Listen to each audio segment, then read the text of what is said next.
Thank you guys for joining me today, and thank you so much for this invitation. Just a little anecdote. The first time I ever was invited to speak to a group was at Lehigh University, and a colleague asked me to come and talk, and then told me that the person who was there right before me was Jeffrey Canada. So Ellen set the bar a little high. I'm really a little bit nervous, but very excited to be here. The invitation is really special to me because I began my career as an education researcher just down the road at Johns Hopkins as a research assistant at the Center for Social Organization of Schools.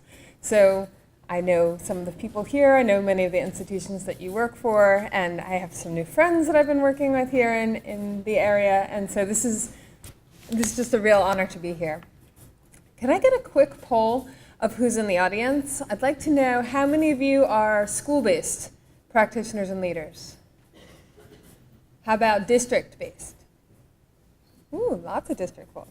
How about government agencies, including the Department of Ed? Okay. How about nonprofits? Ooh, I like that. How about for-profits? Oh, just a couple. Ed prep programs? Okay, and how about higher education, including research? Great, I love this. It's a great audience to speak to on the topic of making evidence matter. Okay, so I'm part of that last group. I'm an academic, and one of the perks of my job is that I get to study things that I'm interested in. And I'm really interested in decisions. Everyone makes them. Little ones, big ones, good ones, not so good ones. And I honestly find them fascinating. And you can ask my now 6-year-old who thinks that I'm apparently an expert decision maker, which my 10-year-old will tell you I'm not. Whereas I'm not an expert decision maker, I do have a little bit of expertise in decision making. I'm much more interested in the processes, the people, the evidence that informs them. I first became curious about decisions and their complexity during my time at Johns Hopkins. I was part of a study of comprehensive school reform in the early 2000s, where it was a large-scale mixed method study. We were in sites across the country. At the time, I was primarily a quantitative researcher, and I had access to all of the administrative data, which for the data folks in the group, so fun. One of the pieces of information I had access to was transcript data, and we were looking at, among other things, mathematics attainment and achievement. One of the districts we were working with had just implemented what they called an Algebra for All policy. And being relatively new to the education space, I was curious about what that meant. Both research and rhetoric at the time, it was pretty clear that algebra is a gatekeeper for college, right? People that took algebra were much more likely to go to college, and you needed algebra to sort of access college preparatory curriculum later on in high school. So it made sense to promote algebra for all students. And in this district, like others around the country, the resulting policy was students are going to take algebra by 9th grade so that they can move through the curriculum and be ready for college and therefore go to college. But how it played out, both in the data I was using and in conversations with the staff of the schools, students were pushed into algebra whether they were ready or not. So students failed, they struggled, courses were reconceptualized as 2-year algebra programs. Algebra titled courses covered middle school math or worse. And as I began to sort of understand what was happening, I became fascinated with the decision to adopt this policy. Clearly there's empirical support for access to algebra, and by all definitions, this would be considered an evidence-based policy.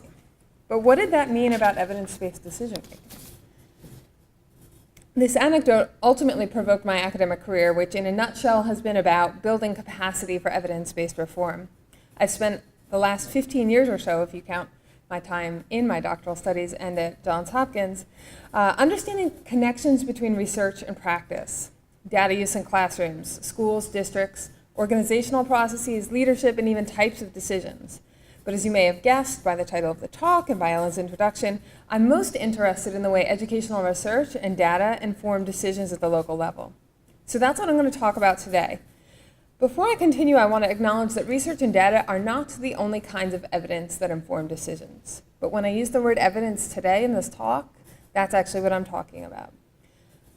And although other forms of evidence exist, I argue that research and data matter, and they matter a lot. Why? That's actually a question that we don't ask ourselves very often, and we're certainly not explicit about in our work as an educational community. So I'd like to put some reasons on the table. First, and maybe most obvious, is that we're actually required to use it, right? By law. No Child Left Behind mentions research and evaluation more than 100 times, and the use of data exponentially more. ESSA, you'll have noted from some of the presentations in the program, have expanded on the definition and the use of research, as well as maintain the emphasis on data use. And over the last decade and a half, investments in education research, assessment, data infrastructure, and professional learning have reinforced these mandates. But besides being told to do so, there are far more important reasons that we ought to be using research and data. And that's because they help us make decisions for those that matter most. In your own practice, I'm sure you can all think of a moment where research and data helped you to make a decision that positively impacted the lives of children. Whether we used it to understand the scale of a problem, find the root of an issue, find or create solutions, implement or adapt programs, or even for our own learning. For me, one of the most inspiring cases comes from a local elementary school I've written about elsewhere. I was visiting the school as a part of a larger study on data use, and in contrast to others, the school was remarkable. For example, quarterly, they had these cross-grade level PLCs. They would pull up benchmark test scores for everyone in both grades by class with the teacher's name right up next to it. And they'd have a conversation about what was happening in each class. They would talk about what the fourth grade teachers could learn from the third grade student performance and prepare for next year. They would talk about strengthening curricular alignment. They would talk about where the math and literacy coaches would be deployed next and more. And when I asked the teacher leader, oh my gosh, how did you guys get to this point of using data in such deep and meaningful and collaborative ways, she sort of looked confused. It was like, it doesn't work like this everywhere? No.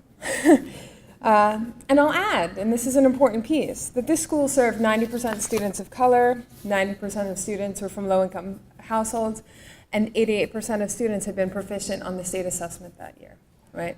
So it was just really profound to see how they were harnessing data in productive ways and for the opportunities and advancement of all children. But I'll add that there's a third reason research and data matter, and that evidence matters more broadly. It's because it gives you voice and it empowers you.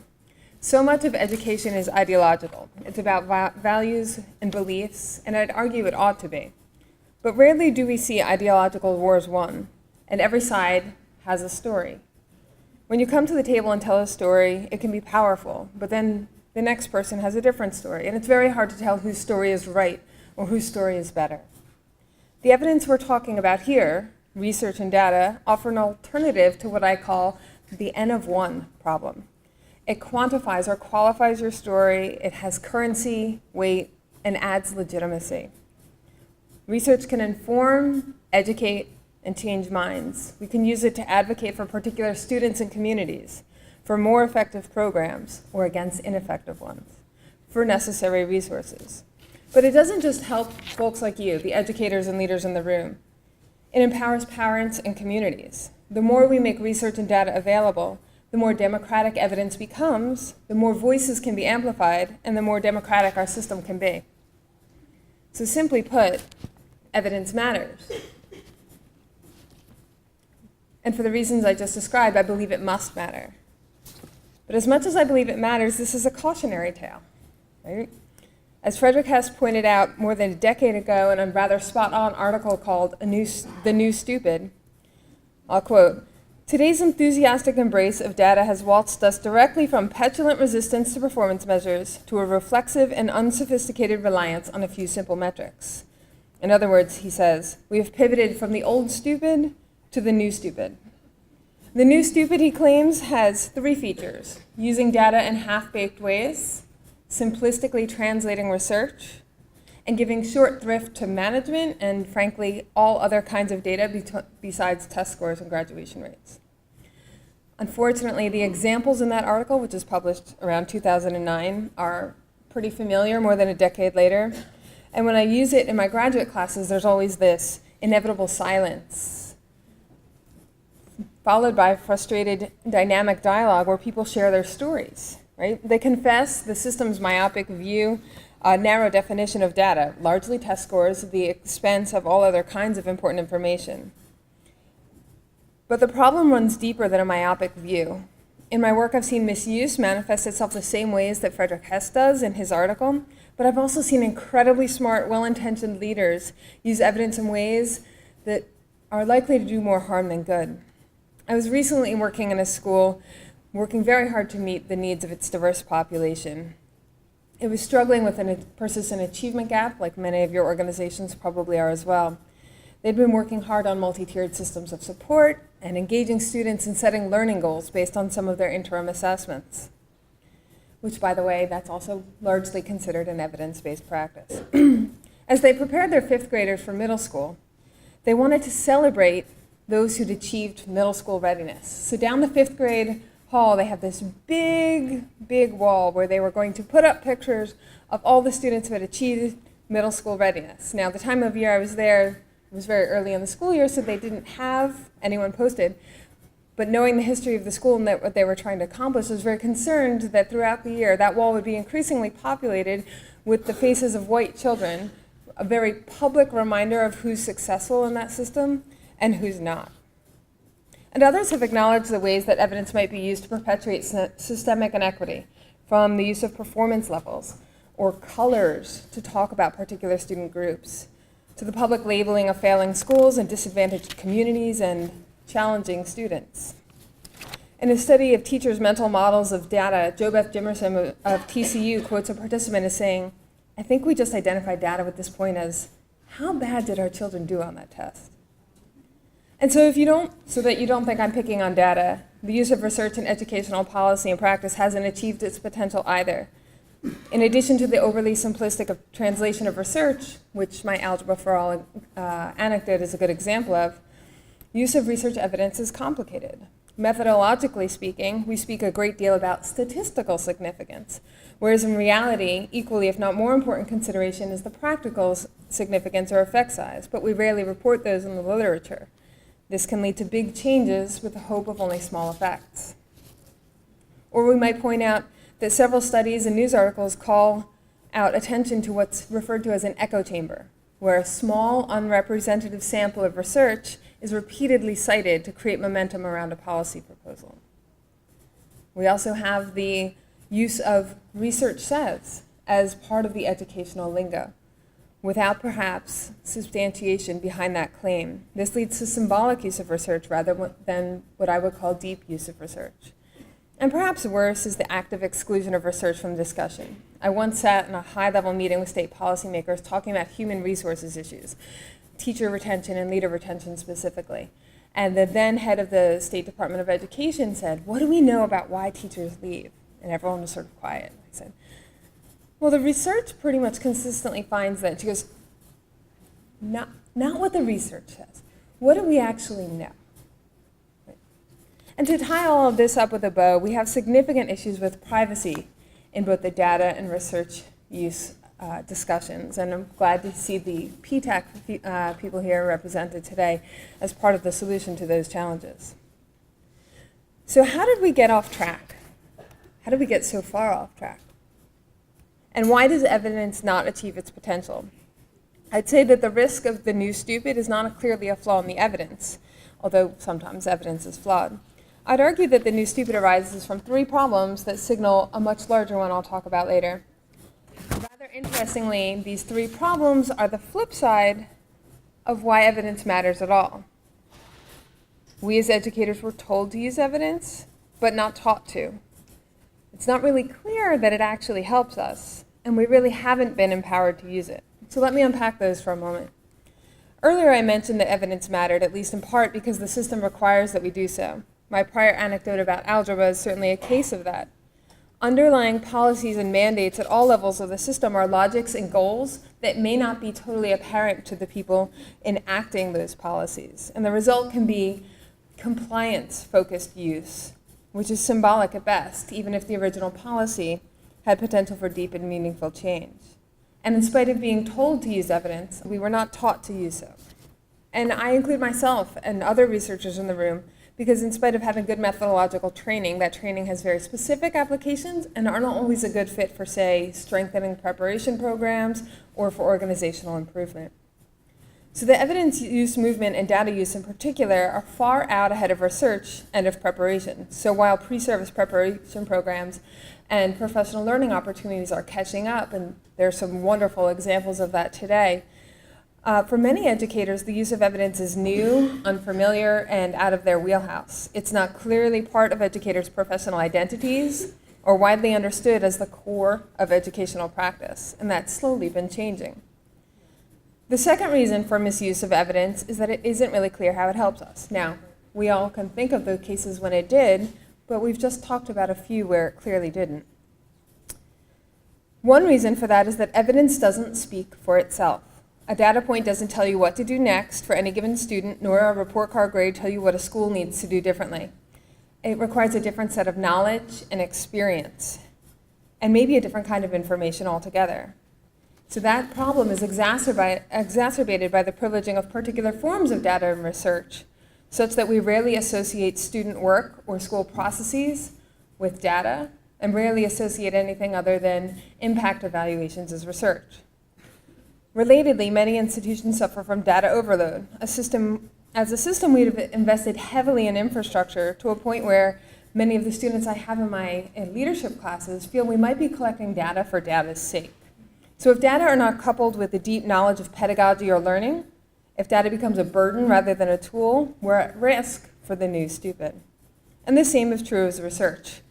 It's not self-explanatory, and it doesn't stand on its own. In my work for the Center for Research Use in Education, we've surveyed more than 1,000 educators and leaders in the Mid-Atlantic area, and our findings affirm what we hear repeatedly in the national dialogue. It's not clear research actually addresses the challenges that schools and districts face every day, that not all research is actionable, and that research doesn't account for the real-life conditions of schools, including resources and the feasibility of implementation. And the final reason we're at risk for the new stupid is because we haven't been empowered to use evidence. What I hear from my school and district partners feels like data has been done to them, not for them. In addition to limited preparation and professional learning opportunities, educators have limited time to develop deep understanding of evidence, to engage with it routinely as part of their practice. So we see symbolic use, or use for a very limited set of decisions. Deeper or richer engagement requires time and a commitment of resources across the system. And in preparing for this talk, I noticed that across those problems, a common theme is the failure to explicitly connect evidence, data and research, to the professional wisdom and craft knowledge that the people in this room and in your organizations bring to the table.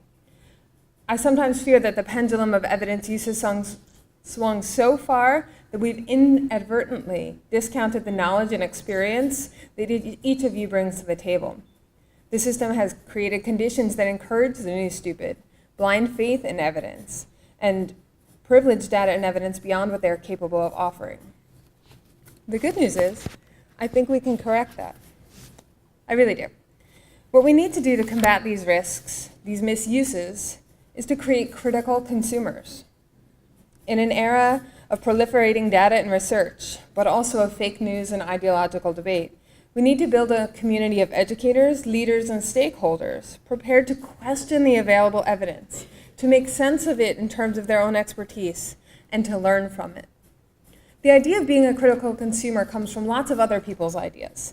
For example, Williams and Cole's idea of information literacy, which encompasses strategies, skills, and knowledge needed to define information needs, the ability to locate, evaluate, synthesize, and organize information. It stems from Ellen and Edith Goomer's data literacy for teaching, which is defined as the ability to transform information into actionable instructional knowledge and practices by collecting, analyzing, and interpreting all kinds of data to determine instructional steps.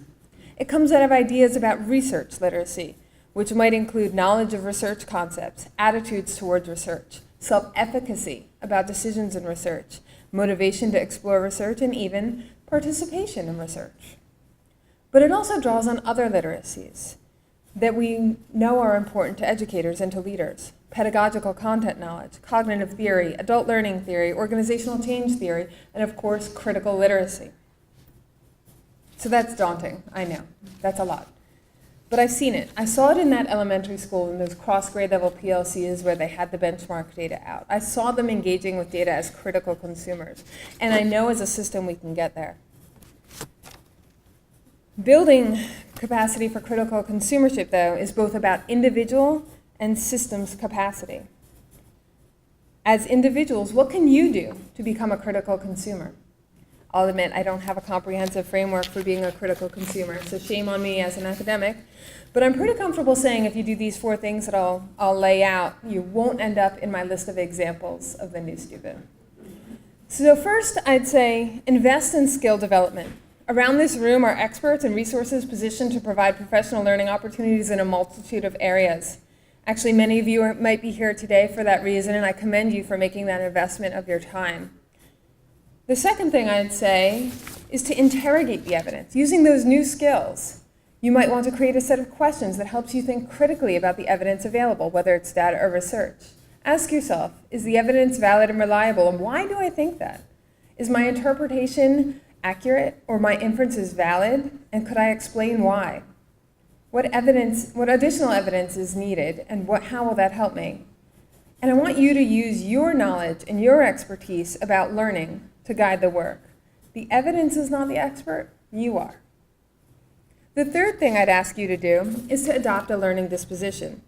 I pointed out earlier that research and data evidence more generally can change minds and inspire ideas. Let it change yours. Not blindly, of course, right? That's what this is about. But we are all subject to what scientists would call confirmation bias, receptiveness to information that confirms what we already believe. Let down your guard. Consider what the evidence can offer. Using your new skills and your interrogation, you'll note that rarely any form of evidence will provide all the information you need, be perfectly valid or reliable, or be entirely on point with your context. But that doesn't mean it's useless. So let's take the opportunity to continue to learn with the evidence.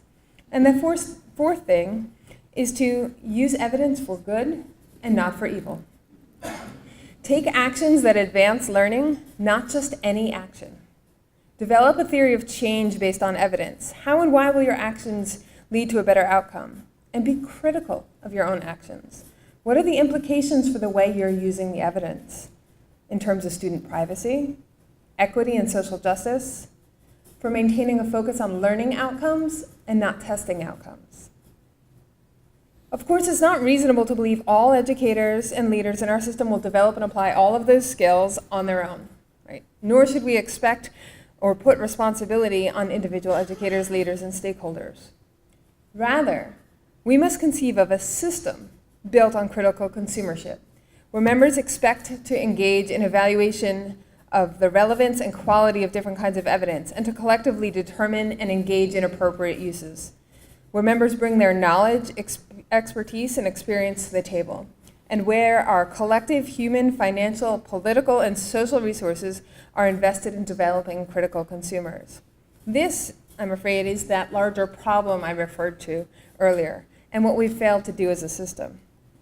As diverse as this audience is, we are part of the same ecosystem. In the natural sciences, an ecosystem is a network of interactions among organisms and between organisms and their environment. But that ecological framework is equally relevant to social systems. Each of the institutions represented here, whether for-profit, nonprofit, higher ed, early ed, community members, or educators, we all play a role in how our educational system functions and the outcomes it produces.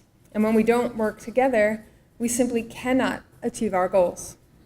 So let me elaborate briefly by example.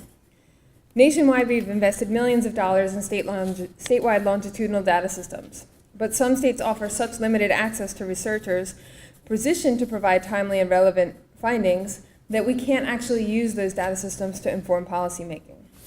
And no, Maryland is not one of the states I refer to here. In another example, I once attended a management information systems conference, Ellen, I think you were there too, in which the state-of-the-art data infrastructure was presented, yet there were no school or district people there.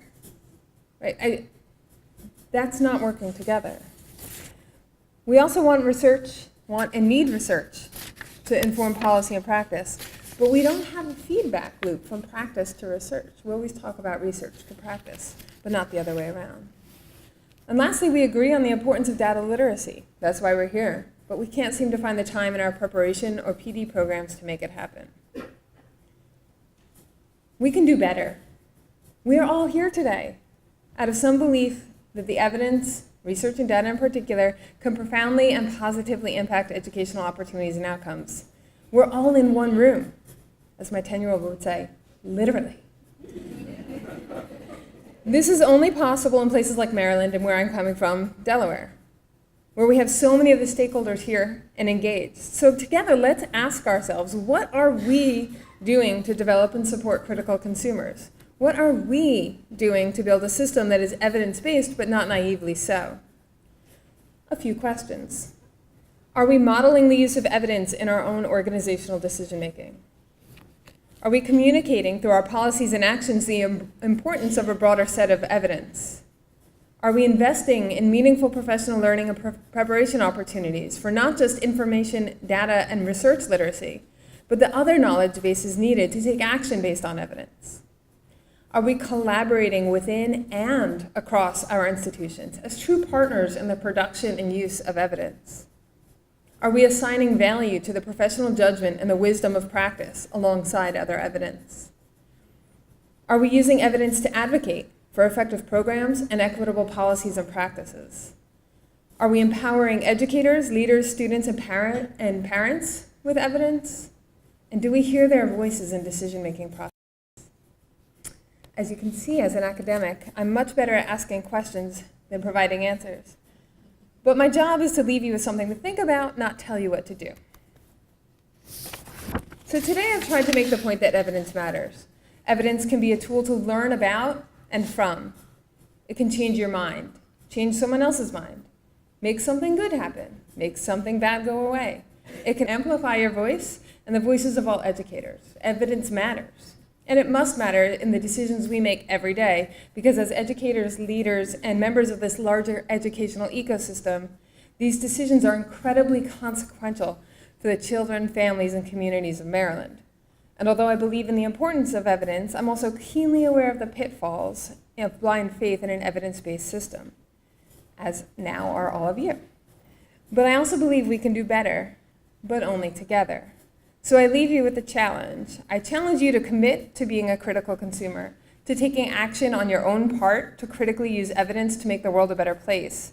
But I also challenge you to play a more active role in the educational ecosystem, to address the roots of misuse, to advance the development and support of critical consumers across the system, and, of course, to make evidence matter.